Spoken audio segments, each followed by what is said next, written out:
ex-wife and all of that, you know, the one who's like on Yes. drugs and in jail. So that is picked up kind of like right where we've left off, you know? So look, I don't think they had an actual physical fight, but this show is going to be as toxic as ever. And listen, people are still DMing me saying they just don't want to see this anymore.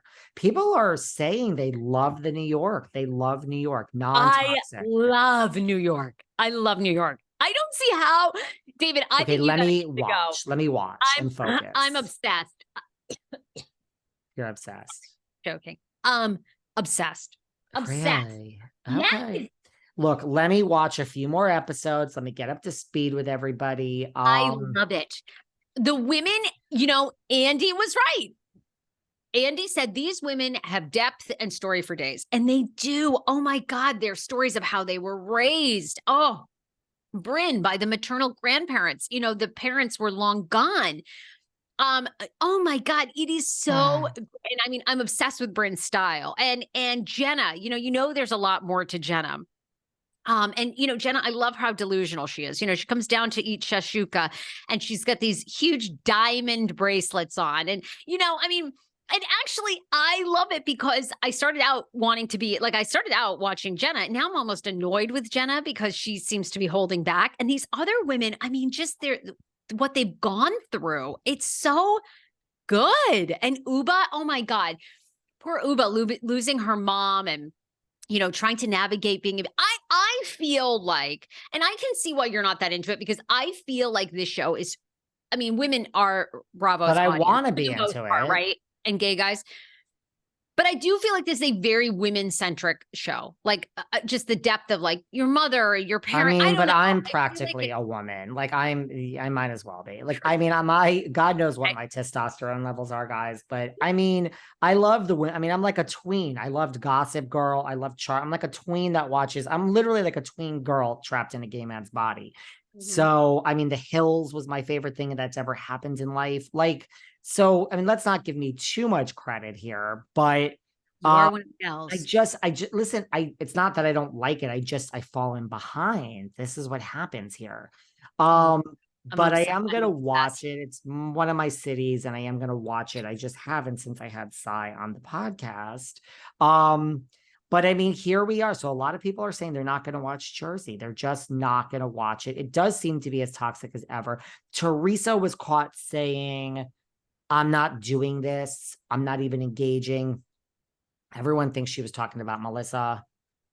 I have some behind the scenes information that she was talking about Margaret. Like, I actually think, this is my opinion.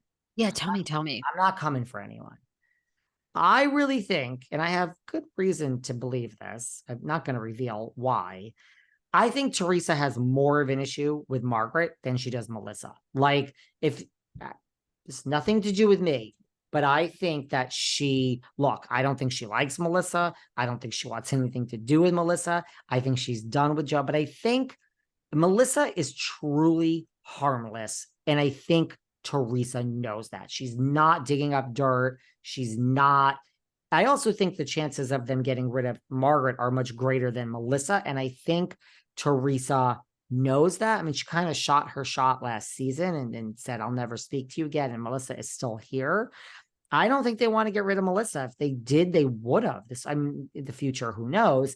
I think truly from my sources that Miss Giudice has set her like sights on Margaret, not on Teresa.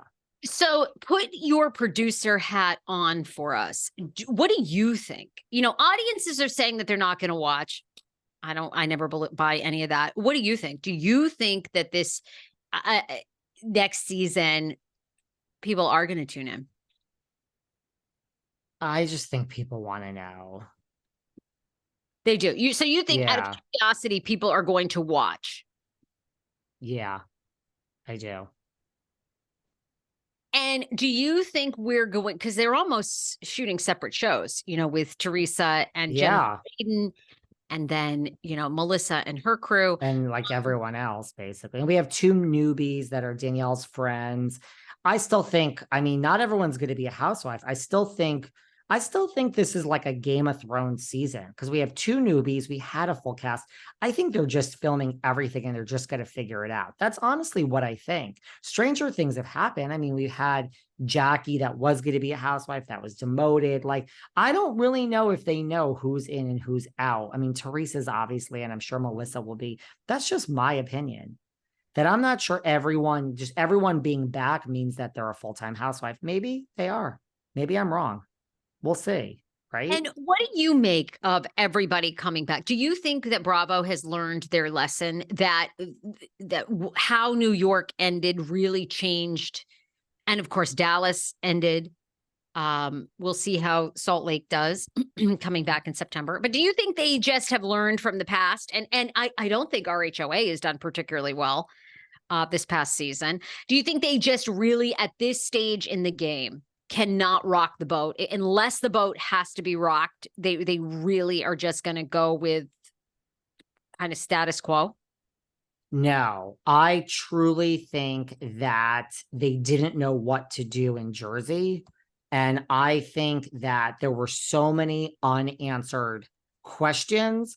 And I think that when they sat there and they figured out, like, could we get rid of Melissa? Could we get rid of Margaret?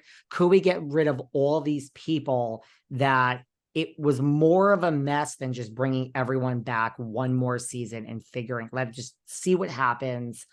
Let the animals run wild. And I think that they didn't know what to do in Jersey, and just bringing everyone back seemed easier. They weren't going to fire everyone. They're not going to fire Teresa. Jennifer Aiden is her only ally. She's not getting fired. I just think they figured, like, we don't know what to do. We looked at the scenarios of getting rid of some, and that looks wrong. Let's just have everyone back, become wild animals, another toxic season, and let's see what happens as the weeks go on and who kind of rises to the top and what really happens. I really do. I just think they didn't know what else to do. And if you really don't know what to do and the whiteboard with names erased doesn't look right, why not just bring everyone back? I truly think that's what happens. That's my honest opinion. Interesting. Okay. That's my honest opinion. What do you make of this John Fuda story? I mean, you sent this to me. You were like, 911 must read. I read about John Fuda. And which one? Because now it's like, if whatever my 911 is at the moment, then I get over it. So what 911 was this? Brittany, the biological mother of his son and the ex. I mean, look, she's alleging he was a drug dealer. He was arrested at 18. It was expunged from his record because he was 18 at the time. He was arrested again for 21 for being a hardcore drug dealer. And he loves a dildo in his ass, and showed up to her house with a double-sided dildo and thought she'd be really excited about it. And she was like, no, I'm not really into this. He wasn't happy about that. He wants a finger in his butthole all the time. I mean, there's a lot of detail. Do we believe her? I mean, it's hard. She's had a drug addiction for a long time. Sounds like she's sober now, I think, and has been for a while. I didn't find it to be all that damning. I mean, I don't know what a dildo and a finger in the ass have to do with, like, all the other stuff against John Fuda. Lord, you go to the mall and every fifth person that you look at wants that. I mean, that